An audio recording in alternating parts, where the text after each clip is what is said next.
ఇంద్రియాణి హయానాహుః విషయాంస్తేషు గోచరాన్ ఆత్మేంద్రియమనోయుక్తం భోక్తేత్యాహుర్మనీషిణః.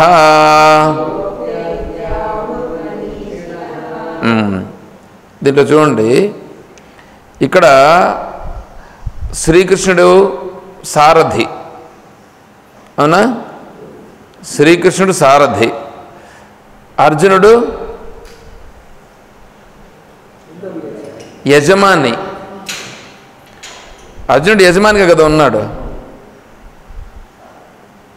శ్రీకృష్ణుడేమో సారథి. రథం ఉంది, గుర్రాలు ఉన్నాయి, గుర్రాలకు కళ్ళెం ఉంది. కళ్ళెం అంటే తాడు ఉన్నా లేదా? ఇది ఇప్పుడు ఇటు చూడండి, మనము ఇప్పుడు మన దగ్గర కారు ఉందండి, మనం ఒక డ్రైవర్ని పెట్టుకున్నాం. డ్రైవర్కి రూట్ బాగా తెలిసి, డ్రైవర్ మంచి నైపుణ్యం కలిగిన వాడైతే మనం ఎక్కడికి చేరాలనో అక్కడికి సక్రమంగా చేరుస్తాడు. ఒకవేళ డ్రైవర్ సక్రమంగా ఉండేవాడు కాదని అనుకో, నైపుణ్యం లేనివాడు అనుకో, అప్పుడేమవుతుంది? సరిగా తీసుకుపోలేడు, మన గమ్యం చేర్చలేడు కదా. అంటే ఇప్పుడు డ్రైవర్ ఎట్లాంటి వాడు ఉండాలా?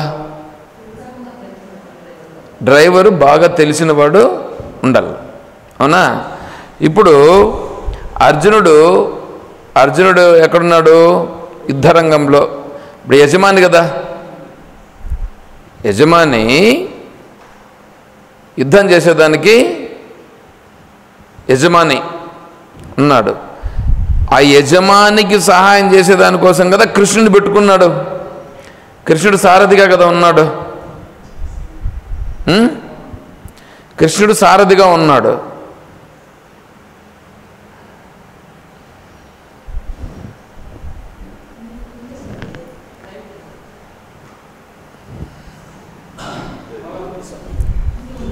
నువ్వు కాదులే.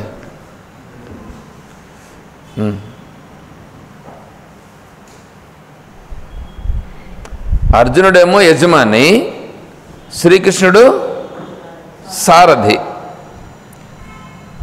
వాడేమో రథం ఉంది. దేంట్లోకి పోతాండది ఈ రథం? యుద్ధరంగంలోకి పోతా ఉంది, యుద్ధం చేసేదానికి కదా పోతా ఉంది.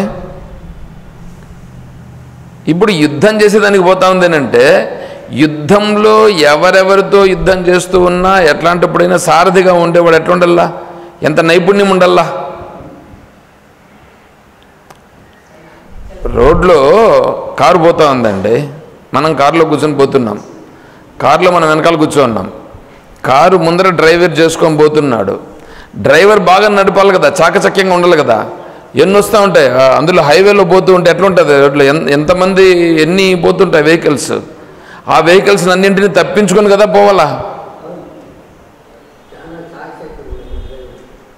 దాంట్లో మళ్ళీ హైవేలో 3-వే లైన్స్ ఉంటాయి, కొన్ని 4-వే లైన్స్ ఉంటాయి. ఒక్కొక్క లైన్లో పోయేటప్పుడు 100 కిలోమీటర్లకు తక్కువ లేకుండా పోతారు ఒక లైన్లో. ఇంకొక లైన్లో 80 కిలోమీటర్లు ఉంటుంది, ఇంకొక లైన్లో 70 కిలోమీటర్లు ఉంటుంది. అంటే వాడు మధ్యలో పోతున్నాడని అనుకోండి, మధ్యలో పోతూ ఉండేవాడు ఎన్ని కిలోమీటర్లు పోవాలంటే కనీసం 100 కిలోమీటర్లు స్పీడ్ పోతూ ఉంటేనే వాడు మధ్యలో పోవాలా. ఈ పక్క ఆ పక్క పోతుంటారు చూడండి, వాళ్ళు 70 కిలోమీటర్లు పోతూ ఉంటారు. 70 కిలోమీటర్లు పోయేవాడు సైడ్లో పోతాడు, 100 కిలోమీటర్ల స్పీడ్లో పోయేవాడు అంటే వాడు లాంగ్ పోతూ ఉంటాడు వాడు. అందుకనే ఇంకా హైవే అనేది దేనికి అనుకుంటున్నారు? హైవేలో 100 కిలోమీటర్ స్పీడ్ పోయేవాడు మధ్యలో పోతాడు, వాడికి ఈ పక్క ఆ పక్క అనేది ఉండి చూడు, వాడు నేరుగా పోతూ ఉంటాడు వాడు. చూసినారా అది? ఈ హైవేలో నైట్ రైడర్స్ కొన్ని ఉంటాయి బస్సులు. వాడు పోతాడంటే ఎట్లా పోతాడు తెలుసా? ఇట్లా ఇట్లా వంగి ఇట్లా పోతూ ఉంటే కూడా ఈ హైదరాబాద్ బస్సు పోతుంది చూడండి, నైట్లో పోతారు ఇల్లు. దీనికి ఈ ప్రైవేట్ బస్సులు కూడా కొన్ని ఉన్నాయి. ఈ హైవేలో వెళ్ళేటువంటి ఈ హైవే బస్సెస్ ఉన్నాయే, అవి కనీసం అంటే 100 కిలోమీటర్లు 100-120 కూడా పోతారంట వాళ్ళు, అంత స్పీడ్. సరే, ఎందుకు చెప్తున్నామంటే అట్లాంటి దీంట్లో మనం కారులో పోతూ ఉంటే మన కారును చాలా చాకచక్యంగా కదా తీసుకుపోవాలా. చిన్న మిస్టేక్ అయితే ఇప్పుడు అక్కడ యుద్ధరంగంలో నడిపేవాడు ఎంత చాకచక్యంగా ఉండాలా. బండి నడిపేవాడు ఉన్నాడు కదా, బండి నడిపేటువంటి వాడిని సారథి అని అంటారు. ఈ సారథిగా ఉండేవాడు ఎంత నైపుణ్యం ఉండాలో చెప్పండి. అంత నైపుణ్యం ఉంటే యుద్ధరంగంలో యజమానేమో యుద్ధం చేస్తూ ఉంటాడు, వాని బండిని చాలా చాకచక్యంగా తీసుకెళ్తాడు అన్నమాట. ఇప్పుడు శ్రీకృష్ణ పరమాత్మతో సరితూగగలిగేటువంటి సారథి ఎవరైనా ఉన్నారా? కర్ణుడు అడుగుతాడు, అర్జునునికి సారథి శ్రీకృష్ణుడు ఉన్నాడు, నాకు సరిపోయే సారథి లేడు, నాకు సరిపోయే సారథిగానే ఉంటే అర్జునుని నేను లేపేస్తానంటాడు. సారథి కావాల. కర్ణునికి సామర్థ్యం ఉంది కానీ సారథి లేడు. అయితే అప్పుడు అడుగుతారు, శల్యుడు ఉన్నాడు ఒక అతను, శ్రీకృష్ణునితో సమానంగా సారథ్యం చేయగలుగుతాడు. ఆ శల్యుడు అర్జునునికి మామ వరస అవుతాడు. శల్యుడు సరే దుర్యోధనుని పక్షంలో చేర్చుకున్నాడు, అతన్ని మాయమాటలు చెప్పి లోపరుచుకున్నాడు. సరే ఆ శల్యుడు రాజుగా ఉండేవాడు సారథ్యం చేస్తాడా? చెయ్యుడు. రాజు సారథిగా ఉండడు. కానీ కర్ణుడు శల్యుణ్ణి సారథిగా కోరుతాడు. శల్యుడు దుర్యోధనునికి మాటిచ్చి ఉంటాడు, నీకు ఏమడిగితే అది నేను చేస్తాను అని. ఇప్పుడు ఆయన వచ్చి అడుగుతాడు, నువ్వు కర్ణునికి సారథిగా ఉండాలి అని అంటాడు. సరే నీకు నేను మాట ఇచ్చినాను తప్పదు, సరే ఉంటాను పో అన్నాడు. ఇప్పుడు చూడండి ఎంత ఇది జరుగుతుంది అక్కడ యుద్ధరంగంలో ఎదురుగా ఉండేటువంటి కర్ణుడు సామాన్యమైనవాడు కాదు. అటువంటి కర్ణునితో యుద్ధం చేయాల్సిన పరిస్థితి ఉంది. కర్ణునికి సారథి లేడు. సరే సారథిని ఎన్నో శల్యుణ్ణి ఏర్పాటు చేసుకున్నారు, బాగానే ఉంది. ఆ శల్యుణ్ణి మళ్ళీ వీళ్ళు పోయి కాకాపడతారు. ఎవరు? అర్జునుడు, ధర్మరాజు వీళ్ళు వెళ్ళి అడుగుతారు. అడిగితే నేను ఆయనకు మాట ఇచ్చేసినానయ్యా, నేనేమి తప్పలేను అని అంటాడు. నువ్వు మాట ఇచ్చినావు, నువ్వు తప్పద్దు, కాకపోతే మాకు ఒక సహాయం చేయి, నువ్వు అక్కడే ఉంటూ మాకు సహాయం చేయొచ్చు. ఏమిటంటే కర్ణుని నిరుత్సాహపరుచు.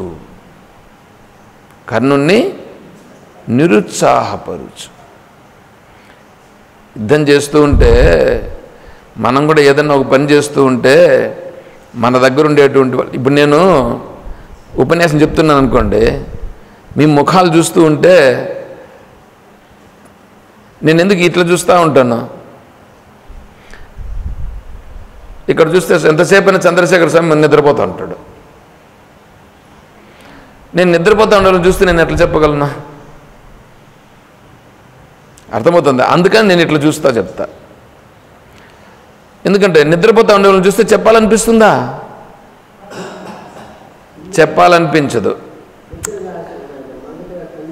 అది నీకున్నలే, నీ యొక్క వయస్సు రీత్యా అది ఉంటుంది. కానీ నాకెట్లుంటుంది అనేది నేను చెప్తున్నా. అంటే నాకు ఉత్సాహము ఇప్పుడు మీకు అలాగే ఉందనుకోండి, మీరు ఇంకొకరు ఈ పక్కడు మురుగేశం చూస్తూ ఉంటాడు, ఏమన్నా అడిగితే కూడా అట్లా చూస్తూ ఉంటాడు.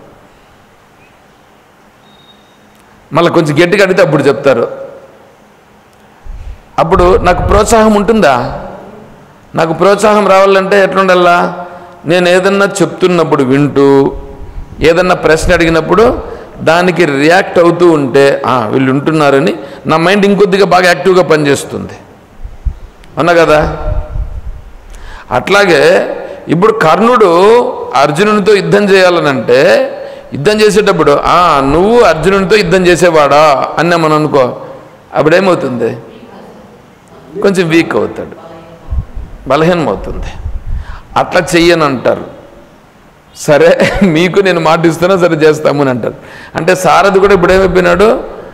ఆపక్కుండు కూడా సారథి కూడా కర్ణునికి సపోర్ట్ చేయట్లే. పేరుకు సారథిగా ఉన్నాడే కానీ సపోర్ట్ చేయట్లేదు. అంటే యుద్ధం చేసేటప్పుడు సారథి యొక్క ప్రభావం ఎంత గొప్పగా ఉంటుందో చూడండి. సరే, అక్కడ సారథి యుద్ధరంగం. ఇప్పుడు మన దగ్గరికి రండి. ఆ రథం, అక్కడ రథం ఉంది, ఆ రథంలో సారథిగా కృష్ణుడు ఉన్నాడు, యజమాని అర్జునుడు, యుద్ధరంగం ఉంది. అవునా? ఇప్పుడు ఇదంతా మనకెందుకు అని అనుకుంటారా? 14వ శ్లోకం చూడండి. ఆత్మానం రథినం విద్ధి శరీరం రథమేవతు. ఈ శరీరమే రథం. ఏమండి? బుద్ధింతు సారథిం విద్ధి. సారథి ఎవరు? బుద్ధి సారథి, శరీరము రథము. తర్వాత మనః ప్రగ్రహమేవచ. మనస్సు ప్రగ్రహం అంటే కళ్ళెం. గుర్రాలు గేసినారే, గుర్రాలను పోకుండా చేయాలంటే బ్రేకులు ఉంటాయి కదా, కారు ముందుకు పోకుండా ఉండాలంటే బ్రేక్ ఉంటుంది కదా, ఆ విధంగా గుర్రాలను ముందుకు పంపించాలన్నా వెనక్కి లాగాలంటే కళ్ళెం ఉంది. ఆ కళ్ళెం ఏది?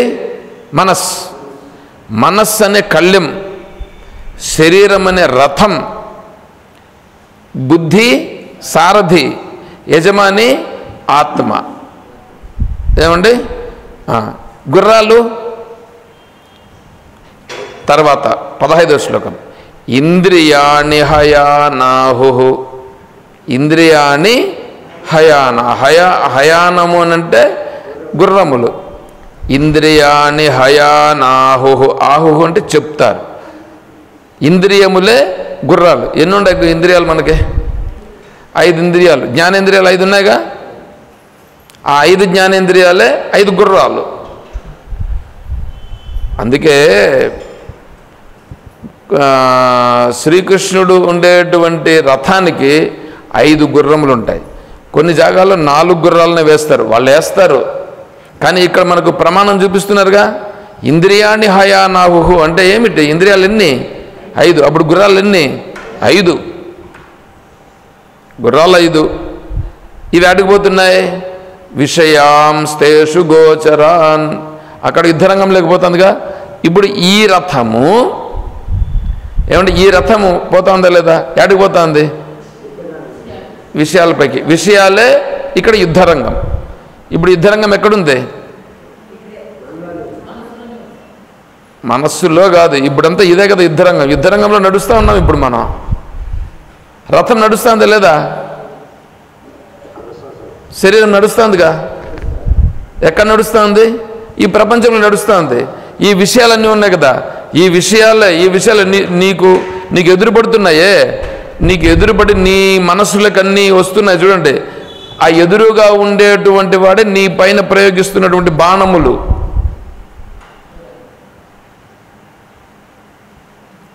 ఇప్పుడు మీరున్నారండి, ఎన్నో విషయాలు కనిపిస్తున్నాయి కదా మీకు.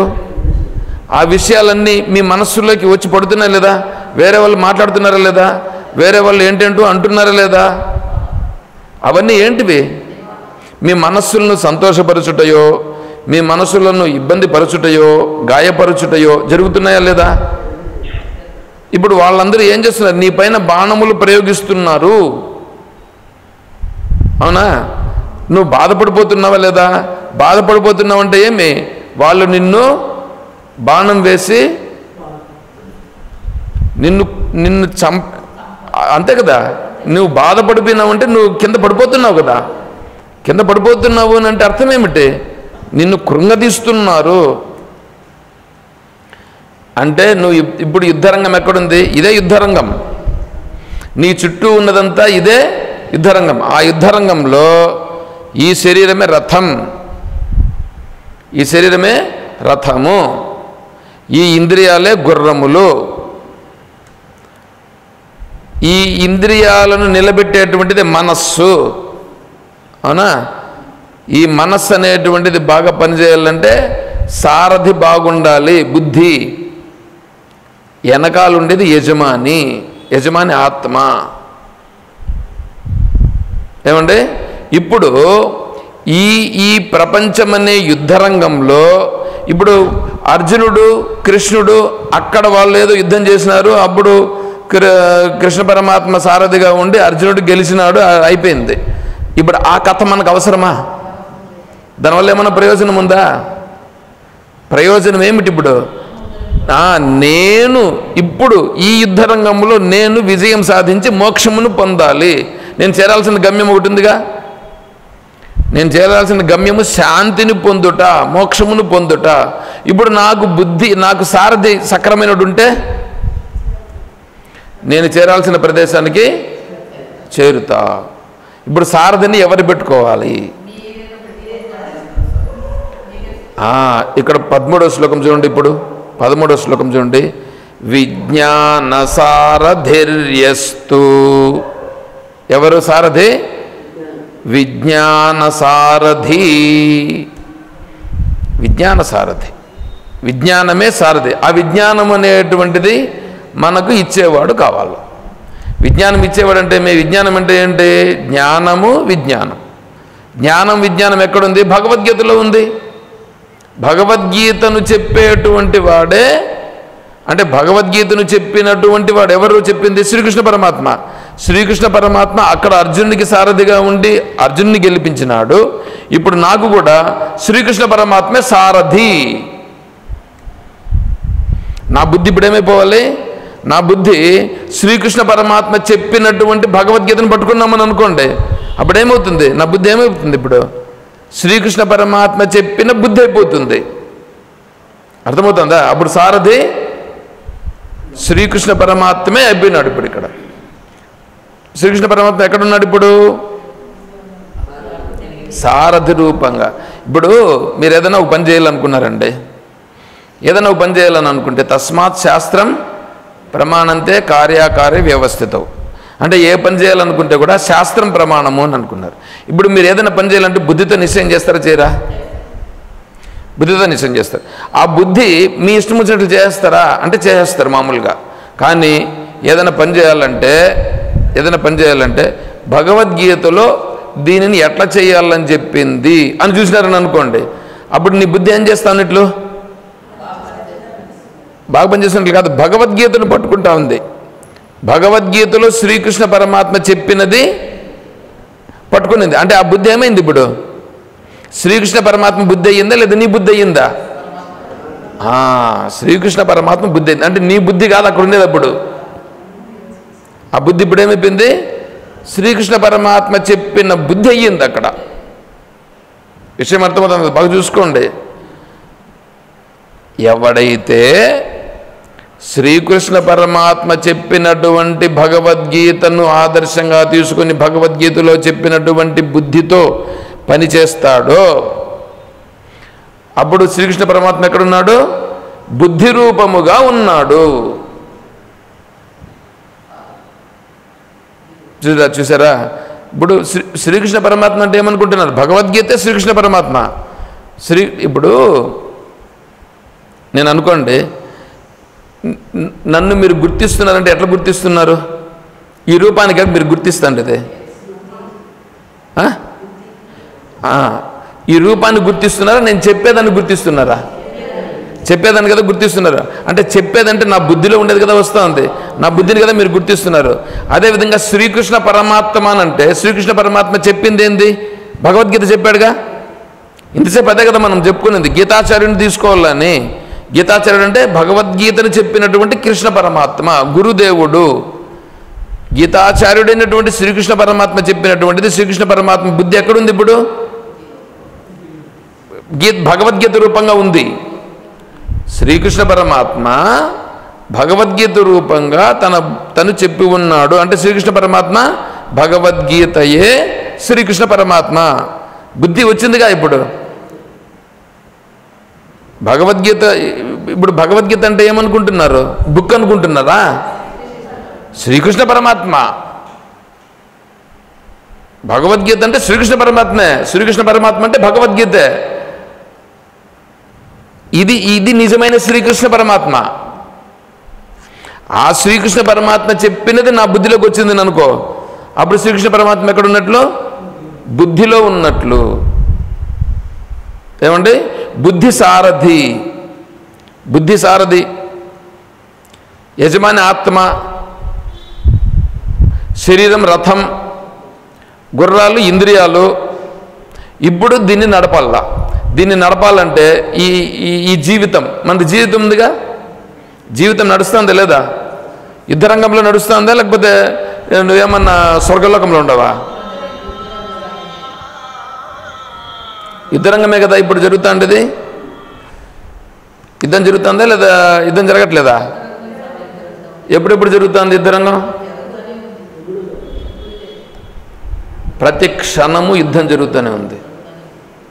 ప్రతి క్షణము యుద్ధం జరుగుతుంది. ఈ ప్రతి క్షణము జరుగుతూ ఉండే యుద్ధంలో నేను దానికి లోబడకుండా నేను నా జీవితము శాంతిగా కొనసాగాలి. అంతేకాకుండా నేను చేరాల్సిన గమ్యం మోక్షమును పొందాలి అనంటే శ్రీకృష్ణ పరమాత్మ చెప్పిన భగవద్గీత ఎప్పుడైతే వచ్చిందో అప్పుడు సారథి ఎవరైపోయినారు? శ్రీకృష్ణ పరమాత్మ అయిపోయినాడు. శ్రీకృష్ణ పరమాత్మనే సారథిని ఎవడు పట్టుకున్నాడో వాడేమవుతాడు? గమ్యస్థానం చేరుతాడు. ఇప్పుడు చూడండి 13వ శ్లోకం చూడండి. ఇప్పుడు 13వ శ్లోకం చూడండి. విజ్ఞాన సారథిర్యస్తు మనః ప్రగ్రహవాన్నరః సోధ్వనః పారమాప్నోతి తద్విష్ణోః పరమం పదం. అవునా? విజ్ఞాన సారథిర్యస్తు అంటే శ్రీకృష్ణ పరమాత్మ సారథి. ఇప్పుడు అతనికంటే మించిన సారథి ఇంకొకడు లేడు. ఆ పరమాత్మ స్వరూపాన్నే నేను సారథిగా పెట్టుకున్నాను. నాకు సారథి ఇప్పుడు ఎవరు? పరమాత్మ. శ్రీకృష్ణ పరమాత్మ ముందరున్నాడు. అర్జునుని పైకి బాణములు రావాలంటే ఎవరిని దాటుకొని రావాలి? ముందరుండే సారథిని దాటుకొని రావాలి. అర్థమవుతుందా? సారథిని దాటుకొని మళ్ళీ వెనక్కి రావాల. ఏమి పడాలంటే కూడా యజమాని మీదకి. కాబట్టి ముందర ఎవరున్నారు? ముందర సారథి ఉన్నాడు. నాకెవరున్నారు ఇప్పుడు? శ్రీకృష్ణ పరమాత్మే. సారథి రూపంగా బుద్ధి రూపంగా శ్రీకృష్ణ పరమాత్మ ఉన్నాడు. అంటే శ్రీకృష్ణ పరమాత్మ నాకింత దగ్గరున్నాడు. అలా ఎవరు పెట్టుకున్నాడో ఆ మనస్సుని శ్రీకృష్ణ పరమాత్మ బుద్ధి నిగ్రహిస్తూ ఎట్లా నడపాలనో అట్లా నడుపుతూ ఉంది. అటువంటి వాళ్ళు సోధ్వనః పారమాప్నోతి. ఆ రథం ఏమవుతుంది? పారమాప్నోతి, ప్రయాణం చేస్తుంది. ఎక్కడికి? తర్వాత చూడు శ్లోకంలో చూడండి. పారమాప్నోతి అంటే దాన్ని దాటించేస్తుంది. దేన్ని దాటించేస్తుంది?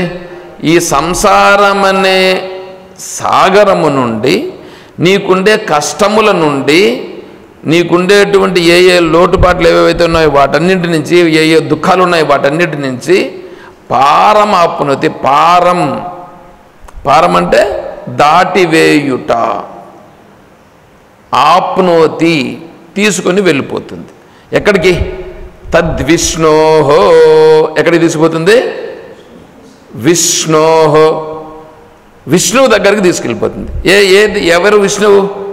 పరమం పదం. పరమపదం, పరమపదమైనటువంటి ఆ పరమాత్మ స్వరూపం దగ్గరికి తీసుకుపోతుంది. ఏమండి పరమపదం? ఇంకా పరమపదం ఏంటి అనేటువంటిది మనం ఆల్రెడీ ఇంతకుముందు విచారం చేసుకున్నామంటే ఆత్మస్వరూపమే పరమపదం. దానికే పేరు విష్ణువు, దానికి చేరుస్తుందని చెప్పారా ఇప్పుడు లేదా? తద్విష్ణోః పరమం పదం. ఇప్పుడు చూడు, ఆత్మానం రథినం విద్ధి శరీరం రథమేవతు. ఈ శరీరమే రథం. ఆత్మానం రథినం అంటే ఈ శరీరంలో ఉండే యజమాని ఆత్మ. బుద్ధింతు సారథి, బుద్ధే సారథి. మనః ప్రగ్రహవాన్ నరః, మనస్సు కళ్ళెము. ఇంద్రియాలై హయానాహు, ఇంద్రియములే గుర్రములు. విషయాంస్తేషు గోచరాన్, విషయాల్లోకి పోతున్నాయి, మన ఇంద్రియాలన్నీ విషయాల్లోకి పోతున్నాయి. ఇదే యుద్ధరంగము. ఆత్మేంద్రియమనోయుక్తం భోక్తేత్యాహుర్మనీషినః. ఈ రూపంగా ఈ రథము విషయాల్లోకి పోతూ ఉంది. వీడు ఇట్లా పోయి ఈ విజ్ఞానం సక్రంగా లేనటువంటి వాడు. అందరికీ బుద్ధి ఉంది కదా, అందరికీ బుద్ధి ఉందా లేదా?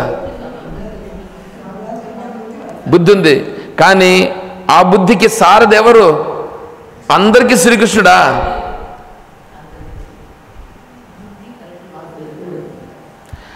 అందరి బుద్ధి శ్రీకృష్ణుని పట్టుకున్నదా?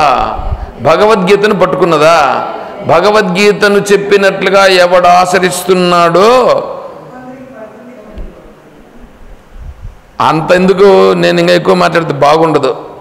మనం భగవద్గీత దగ్గరికి ఇక్కడికి వచ్చినాం, ఇక్కడికి వచ్చి కూడా మనం భగవద్గీతను పట్టుకుంటున్నామా? చేత్తో కాదు, బుద్ధిలో పెట్టుకుంటున్నామా? బుద్ధిలో పెట్టుకుంటే అప్పుడు విజ్ఞాన సారథి శ్రీకృష్ణ పరమాత్మ సారథి అవుతాడు. ఎవని బుద్ధి అయితే శ్రీకృష్ణ పరమాత్మను పట్టుకున్నదో,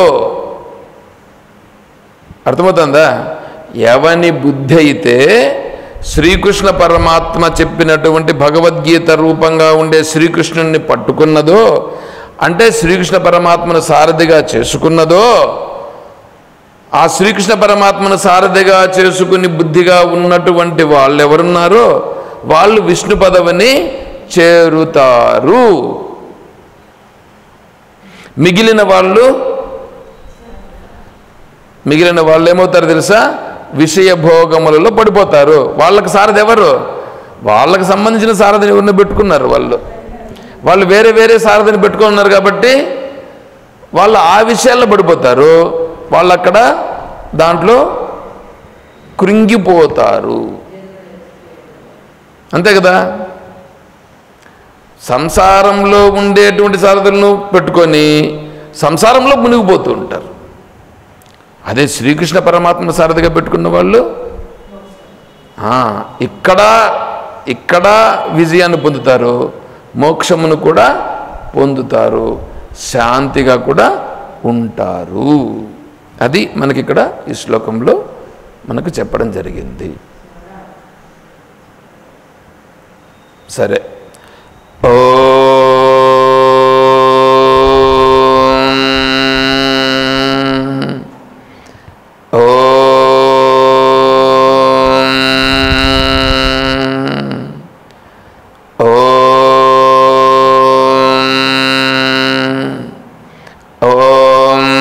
असतो मा सद्गमय ॐ तमसो मा ज्योतिर्गमय ॐ मृत्योर्मा अमृतं गमय ॐ शान्तिः शान्तिः शान्तिः हरिः ॐ तत्सत् ओम सर्वं श्री सद्गुरु चरणारविंदार्पणमस्तु।